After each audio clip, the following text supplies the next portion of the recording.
কোথাও মানুষ মারছে নিষ্পাপ কুকুরছানাদের, আবার কোথাও সেই কুকুর পাহারা দিয়ে রাখছে মানুষের ছোট্ট শিশুকে। কার মানবতা সত্য তা যেন বুঝে ওঠা দায়। কোনো কোনো ঘটনা দেখলে আপনারও মনে হবে মানুষের চেয়ে যেন কুকুর হাজার গুণ ভালো প্রাণী। বাংলাদেশে যখন নিষ্পাপ ৮টি কুকুরছানাকে মেরে ফেলে দেওয়া হলো পুকুরে, ঠিক তখন এর উল্টো ঘটনা ঘটল ভারতে। সেখানে ফেলে যাওয়া নবজাতককে সারা রাত পাহারা দিয়ে রেখেছিল ৫টি কুকুর। ঘটনাটি ভারতের পশ্চিমবঙ্গের নদিয়া জেলা নবদ্বীপ শহরের। শহরটায় যখন সবাই ঘুমিয়েছিল, ঠিক সেই সময়টাতে এক নবজাতক পড়েছিল রেলওয়ে কলোনির বাথরুমের বাইরের ঠান্ডা মাটিতে। আর তাকে ঘিরে সারা রাত দাঁড়িয়ে আছে কয়েকটি কুকুর। যে কাজটি করার কথা ছিল মানুষের, সেই কাজটি করেছে এই কুকুরগুলো। কুকুরগুলো একেবারে নিখুঁত একটি বৃত্ত তৈরি করে নবজাতকটিকে ঘিরে দাঁড়িয়েছিল। কোনো ঘেউ ঘেউ নয়, কোনো ছোটাছুটি নয়। তারা যেন নীরব প্রহরী হয়ে নিজেদের দায়িত্ব পালন করছিল। যতক্ষণ না ভোর হয় ততক্ষণ পর্যন্ত একটি মাছিকেও নবজাতকের পাশে ভিড়তে দেয়নি এই বেওয়ারিশ কুকুরগুলো। ভোরে এসে স্থানীয় এক মহিলা শিশুটিকে উদ্ধার না করা পর্যন্ত পুরো রাত কুকুরগুলো সেভাবেই স্থির ছিল। মহিলাটি এসে শিশুটিকে সযত্নে তুলে নেওয়ার পরই কুকুরগুলো ঘটনাস্থল ত্যাগ করে।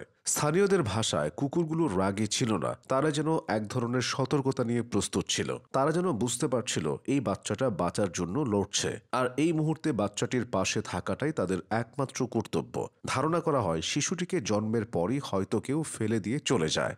হাসপাতালে নেওয়ার পর দেখা যায় শিশুটির শরীরে কোনো আঘাত নেই, এমনকি কুকুরগুলো একটি আঁচড় পর্যন্ত লাগতে দেয়নি। অথচ এরা সেই কুকুর যাদের নিয়ে আমরা অভিযোগ করি, যাদের নিষ্পাপ ছানাদের আমরা পুকুরে ফেলে দেই। কিন্তু তারা আমাদের মতো অধম মানুষের চেয়ে বেশি মানবতা দেখিয়েছে। প্রশ্নের মুখে ফেলে দিয়েছে কার মানবতা বেশি সুন্দর। একদিকে যখন কুকুররা পাহারা দিচ্ছে মানব শিশুকে, তখন অন্যদিকে সেই কুকুরের ছানাদের বস্তায় ভরে পুকুরে ফেলে দেওয়া হলো বাংলাদেশে। পাবনার ঈশ্বরদীতে ঘটে যাওয়া এমনই নির্মম ঘটনার সাক্ষী পুরো দেশ, যেখানে দেখা যায় মাটিতে পড়ে আছে ৮টি নিষ্পাপ নিষ্প্রাণ কুকুরছানার নিথর দেহ।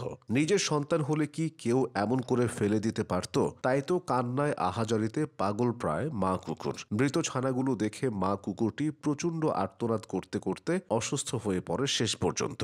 যেন বুক ফেটে কান্না আসলেও অবলা প্রাণীটি আজ নির্বাক। এই ঘটনা নাড়া দিয়ে গেছে সকলের মনে। এই স্বল্প সময়ের পৃথিবীতে এমন নিষ্ঠুর কি করে হতে পারে মানুষ? মা কুকুর আর তার সামনে পড়ে থাকা ছানাদের দেখে কেঁদেছেন অনেক মানুষও। ঈশ্বরদী উপজেলা পল্লী উন্নয়ন ও সমবায় বিভাগের ক্ষুদ্র কৃষি উন্নয়ন ফাউন্ডেশন কর্মকর্তা এবং তার স্ত্রী জীবন্ত ৮টি প্রাণ বস্তায় বেঁধে ফেলে দেন পুকুরে। একদিন পর পুকুরে ভেসে ওঠে ছানাগুলোর নিথর মর।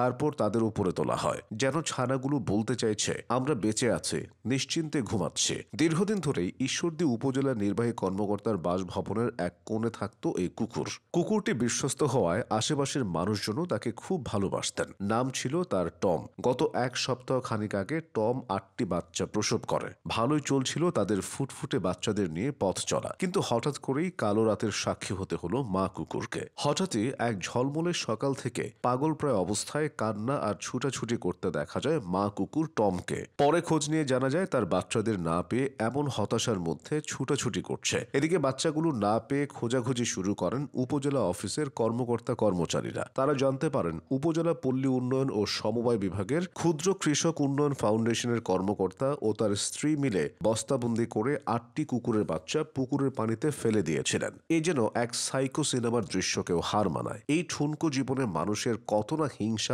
আর বিদ্বেষে ভরা।